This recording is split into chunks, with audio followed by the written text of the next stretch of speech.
Minnesota tonight. Tune in, Minnesota tonight. Minnesota tonight. Tune in,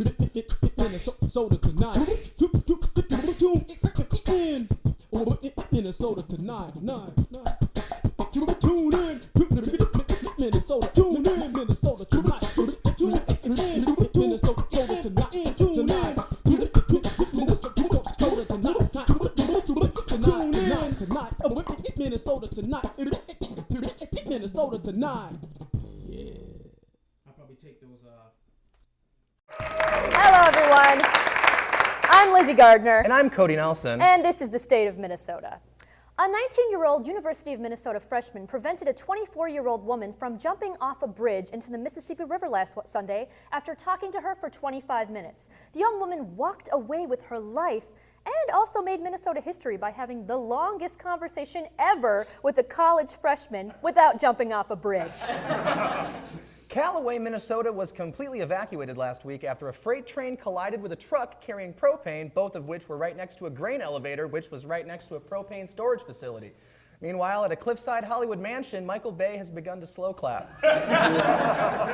During Muslim Day at the Capitol in St. Paul, Minnesota GOP Chairman Keith Downey addressed controversial remarks about Muslims by Republican presidential candidates, saying that any proposal to curb terrorism must not violate people's freedom of religion. Attendees said that while this was refreshing to finally hear from the GOP, it was still disappointing that it was so refreshing. The Minneapolis-St. Paul Airport has recently hired a pack of therapy dogs to help relieve stress for frustrated travelers waiting for their flights, finally proving the point that there are no humans left on the planet that want to work for an airport. And I know you're upset, miss, but for each layover gets one rollover. Rollover. That one works for Delta. He doesn't listen to him.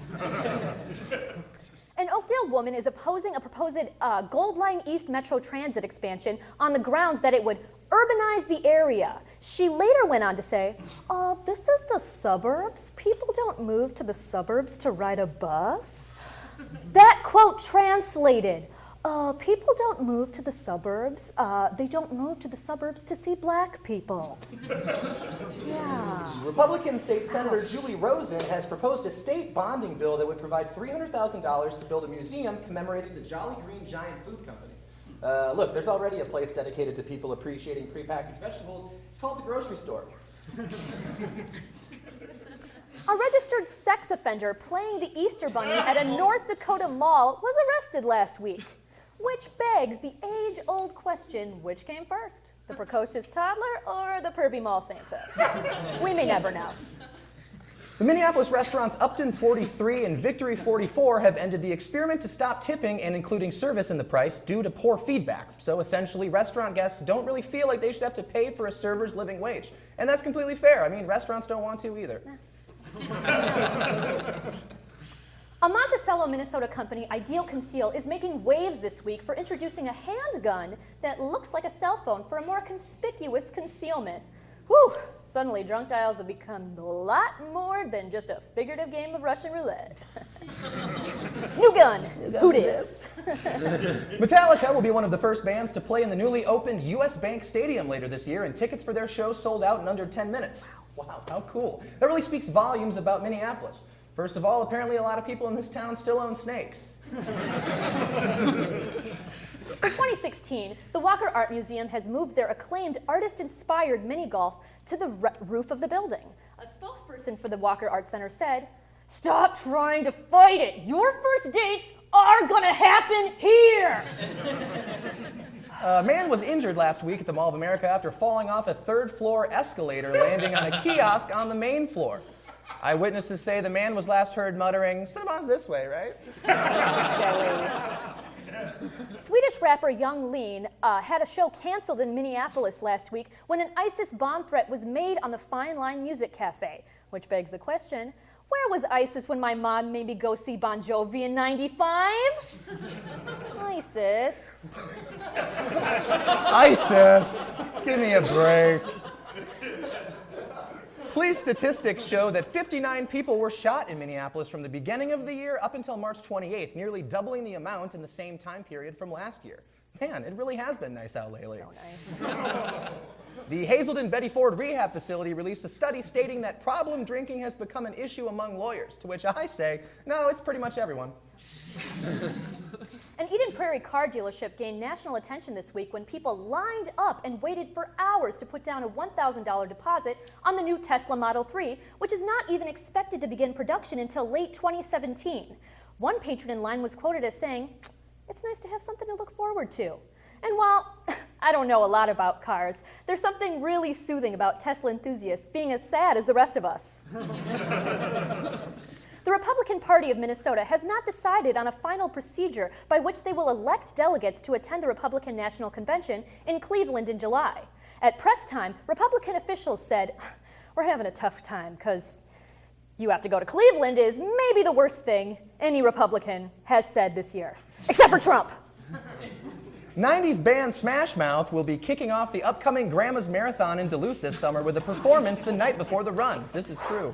Complete with nostalgia and all of their hit singles, this event is sure to make you miss the days when endless Facebook pictures of color runs were the worst thing about marathons. The worst thing.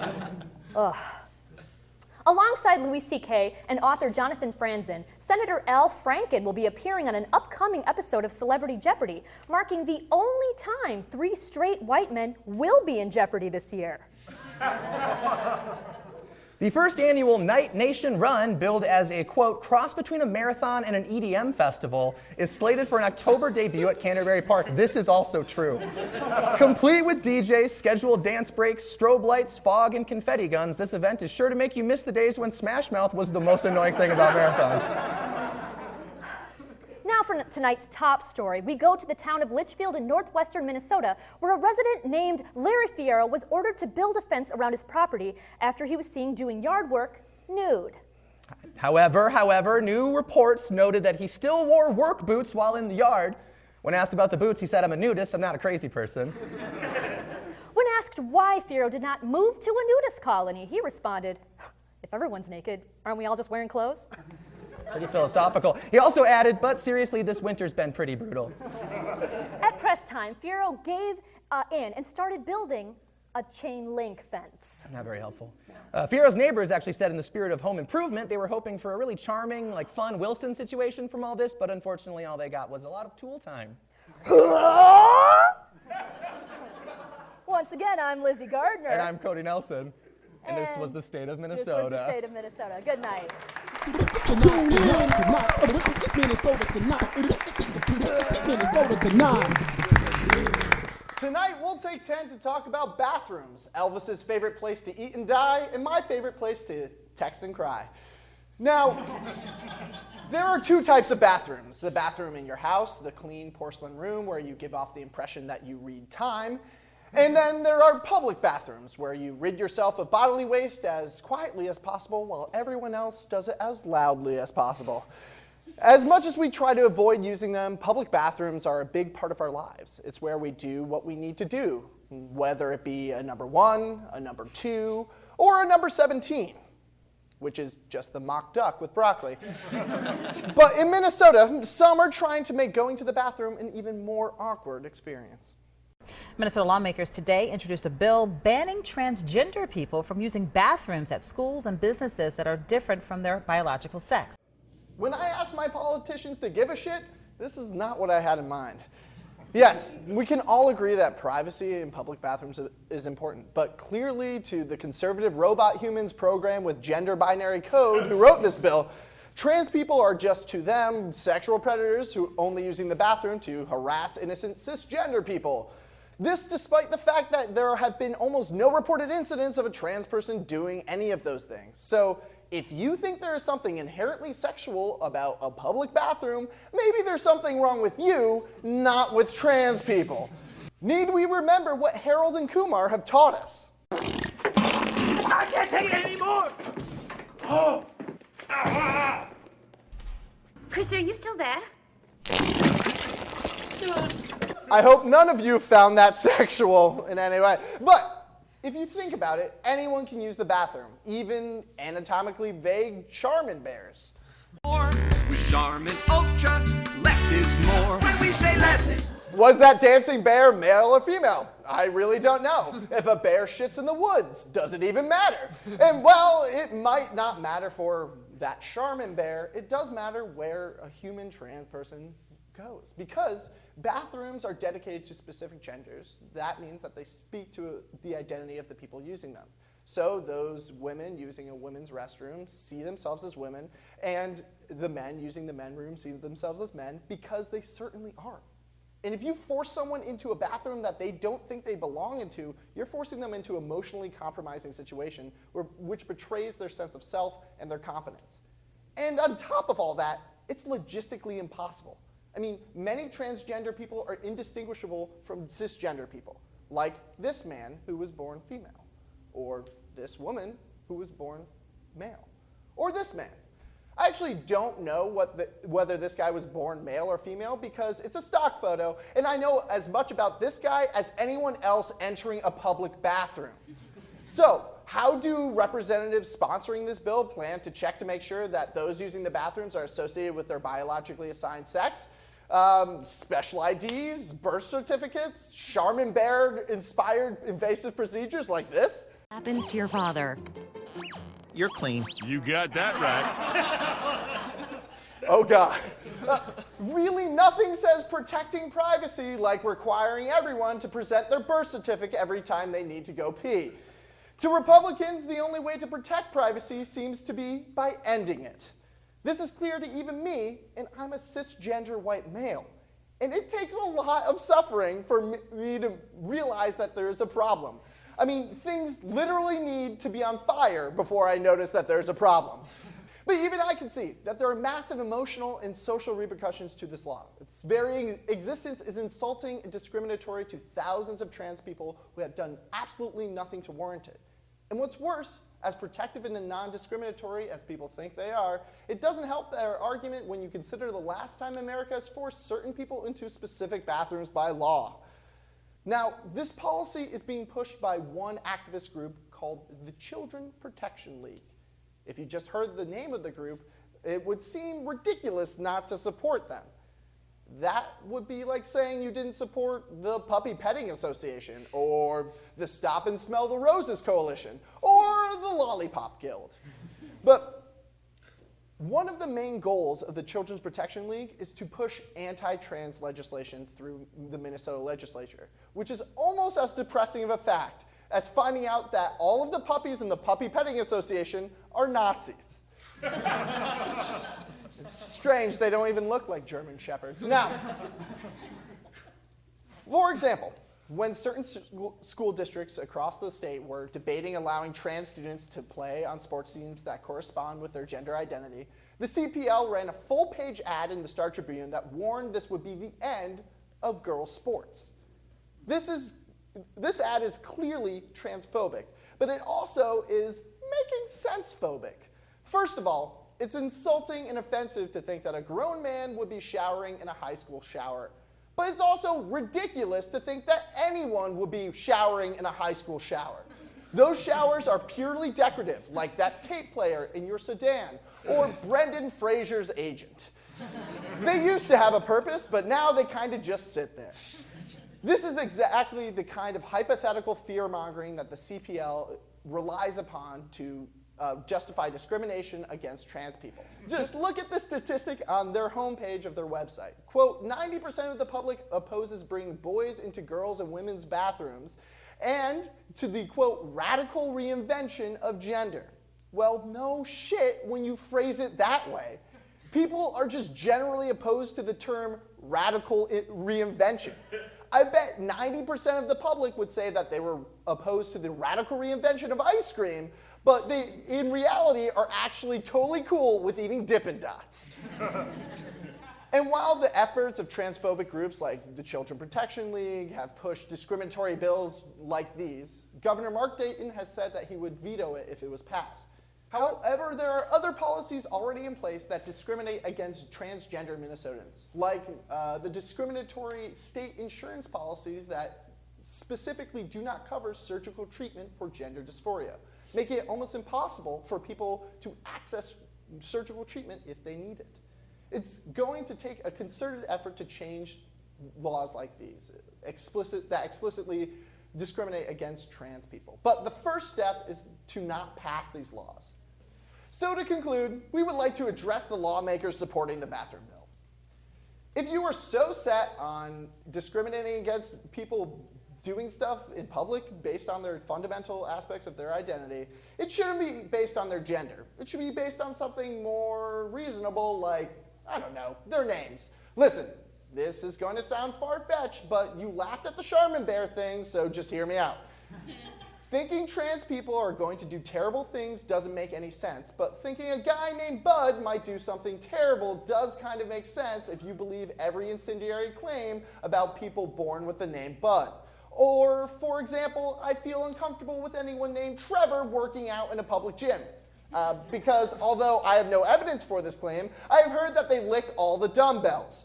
Gross, right? Someone should probably pass a bill separating Trevor so they don't lick the dumbbells in their own gym.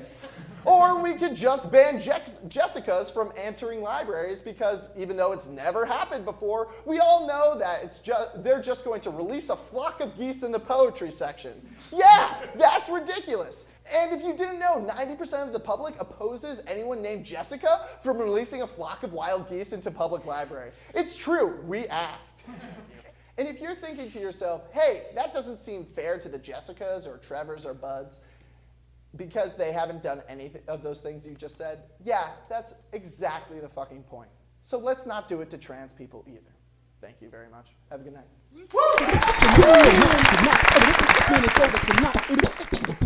Minnesota tonight. We are here with Phil Duran, the legal director of OutFront Minnesota. Let's give him a round of applause. Excellent, thank you. First of all, thank you so much for coming on the show. Happy to be here. I really appreciate it. Before we start, can you just give us like a rundown? What is OutFront Minnesota? Sure. OutFront is the largest organization in the state that works for full equality for lesbian, gay, bisexual, and transgender individuals and their families. We've been around since 1987. We're based here in Minneapolis, but our work is very much statewide. And we pursue our mission through a combination of direct service, public policy, and education and training. Visit us on the web at outfront.org. Wow. Yeah, I know. So you've never said that before? No. Yesterday was my 16th anniversary at OutFront. Wow. So no, I've You've never been working said there that. 16 years. Yeah, I know. Well, that's impressive. It's scary. Obviously, one of the focuses of tonight's show is about issues affecting the transgender community, and specifically the bathroom bill that was introduced in both the House and the Senate in Minnesota. What gives? Is my question.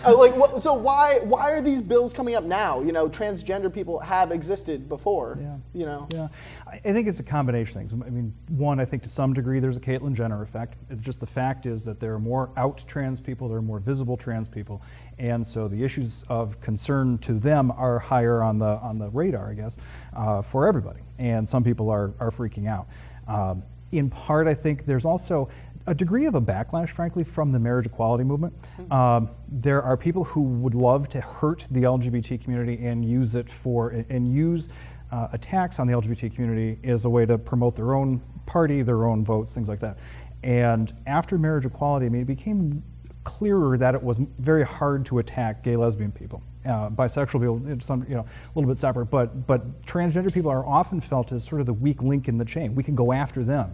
And so I think that's part of what's going on right now too. Wow. So the opponents of like equal rights are just like, who can we get the most people to be scared of at any given time? I mean, whether it's transgender people, whether it's immigrants, whether it's Muslims, whoever, we need to have people we're afraid of and that we are told to hate. Yeah. Aside from this bathroom bill, and obviously there has a very, at least right now, low chance of actually being enacted into law. Some of the work that OutFront Minnesota is doing right now is focused more about access to health care. Can you speak more about that? I can, but I want to go back just one point on this bathroom thing. We've been through, I suppose not really any of us in this room probably, have been in an era when we used to take for granted, at least a lot of people took for granted, that it made perfect sense to tell people where to go to the bathroom based on the color of their skin. And no one questioned that. And today, of course, we think it's just stupid. And I think this question really kind of makes us ask, does it make any more sense to say that where you go to the bathroom is based on your gender? We take it for granted because that's what we've seen. But Moses did not come down from the mountain with a third tablet that said all this other stuff. Oh, and by the way, you pee in separate rooms. I mean, it just didn't happen that way. It's a tradition, it's a custom, and we can rewrite that. My guess is these bills are actually going to push us much closer and much more quickly toward a world where we just don't have gendered bathrooms at all. Picture Ally McBeal. Maybe not some of the shenanigans, but picture Ally McBeal. I totally know what that show is about. 90s? Is this a 90s thing? Am I the only one in this room with gray hair? Thank you, 90s. All right. Yeah, so she's McBealing around. Right. No, there was the sign on the door said bathroom. You walk in. Anybody would go in there. There's a bank of stalls over here. There's a bank of sinks over here. Do what you need to do and get out. Yeah, but wait, so this happened in the 90s? The show was in the 90s. Yeah. Okay, I understand. The show was in the 90s. But so they were just ahead of their time. Yeah, apparently, at least here. Where was it set? America. Wow. Okay, that happened in America. Right, yeah. Wow, I'm impressed. No, but I've got a friend right now, a Facebook friend. We went to college together. He's in Israel right now studying, and he's kind of looking at this whole thing long distance as it plays out. And shakes his head and he says, when I go to the bathroom here in Israel, you put the door says bathroom, you go in, there's men in there, there's women in there, there's stalls, there's things. That's it. I mean, the world doesn't end. And somehow we've got it into our heads that civilization rests on the idea that we have two doors. So my guess is that at some point that's going to be something that we look back and say, wow, that was kind of dumb, wasn't it? Anyway, your other question about healthcare. Thank you. Half an hour later. There's been a lot of progress, but one of the things that transgender people have faced for so long is that they have medical needs that they need, and insurance typically has not covered it. And some of the stuff isn't really cheap, and so you really need health coverage, like most of us, to get the care that they need. And so what we've really been working on, particularly in the past year and a half or so, is every effort that we can to try to knock those exclusions down, both in private plans that employers offer, and in the public plans like medical assistance or MA, Minnesota Care, things like that. As you may know, OutFront Minnesota filed a lawsuit against the state back in December. Right. It's us and one individual. We're suing the Department of Human Services, arguing that there's the state law that prohibits those funds from being used for surgery, as you referred to earlier, that those are unconstitutional. And so right now it's kind of a boring phase. The attorneys are going back and forth about scheduling and this and that. But we're committed to pursuing it. And we think that the provision is unconstitutional, and we're really looking forward to having it get struck down. Well, I hope it certainly does. But for the rest of us who are not the boring lawyers who are exchanging papers, I'm not saying that lawyers themselves are boring. I have no proof. I have no proof that just. Your father's a lawyer. My father is a lawyer, so I have a little bit of proof. But besides that, you are bringing forth this lawsuit that could possibly help strike down this provision that prohibits public plans from covering surgical treatment for gender dysphoria. But what can everyone else do who is not maybe the legal director of OutFront Minnesota do to advocate for trans rights in the community? You know, one thing is just learn. I mean, let's face it, there's not a lot of people in our world who are intimately aware of the legal issues and other issues that face transgender people. Yeah, I don't even know what Ally McBeal is. There you go. But to learn about the issues that transgender people face, they're not common. Some of the issues that I work with people on, people find themselves in circumstances you wouldn't have ever believed possible because they run into this place where gender becomes relevant in an unpredictable way. So do some reading. The information on our website, outfront.org, is certainly available, but there's lots of other sources too, so just be familiar. For people who want to take more sort of direct action, they want to voice their opinion at the legislature or something like that, again, you can go to our website, sign up for e-news. We'll always keep you posted on what's going on, but call your representatives or senators and express your opposition to the bathroom bill. As you said, it's probably dead for this session, but they need to hear, frankly, that this is not the direction Minnesotans want politics to go in. And there are also bills right now in both the House and the Senate that also didn't get a hearing, that are also probably not going to go forward, to try to get rid of those prohibitions in medical assistance and Minnesota Care. Call your folks and let them know I support that. It's a good thing. The state has estimated that eliminating the surgery ban would cost the state $150,000. Now the budget for the state is around $20 billion, just as an FYI. So, you know, learn, speak out. And talk to your friends, talk to the folks at your congregation, at your workplace, whatever, about these issues. And think about the bathroom thing, you know, that you've asked about. As you move through the world in the coming months and years, look around you and think about how the bathrooms and such are configured. This sounds like a dumb question, but look at how many more of these sort of family bathrooms and all this that are out there, different configurations. There are restaurants in town where here's a bank of sinks and then behind it is a bank of individual stalls. You know, and I think that's just getting more and more, it will become more and more common, both here and beyond. But just think about what that means as far as access and identity and just kind of where we're going with some of this stuff. Well, thank you for helping us get there. So thank you so much, Phil Duran, the legal director of OutFront Minnesota. All right. Tune in tonight. Minnesota tonight. Minnesota tonight. Yeah.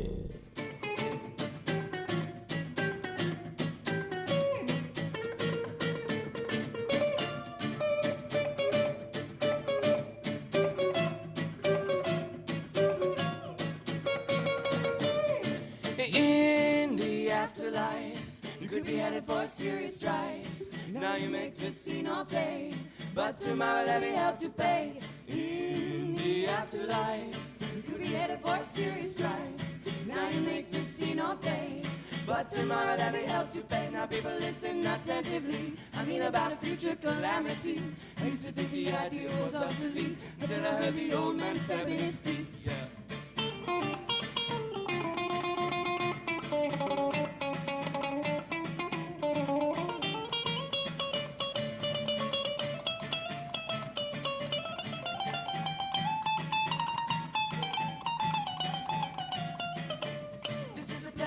Eternally, fire is applied to the body.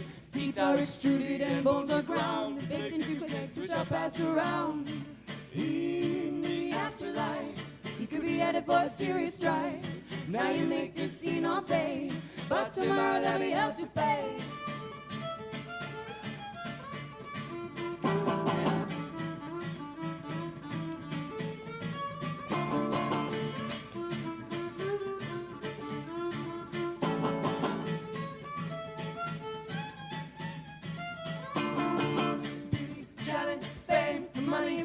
Jobs, killing brains, and all the things you try to hide will be revealed on the other side. In the afterlife, you could be headed for a serious strife. Now you make this scene all day, but tomorrow there'll be hell to pay. Tell 'em.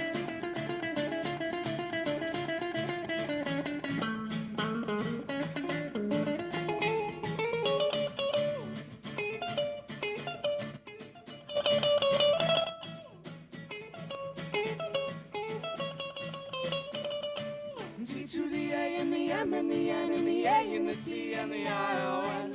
Lose your face, lose your name, then get fitted for suits of flames. T to the A and the M and the N and the A and the T and the I-O-N. Lose your face, lose your name, then get fitted for a suit of flames.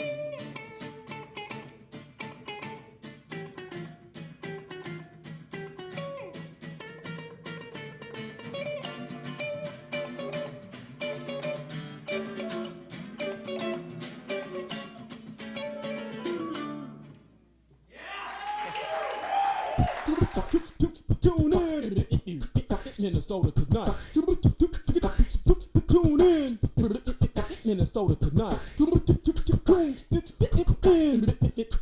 Minnesota tonight. Minnesota tonight. Tune in, Minnesota. Tune in, Minnesota tonight. Tune in, Minnesota tonight. Tune in.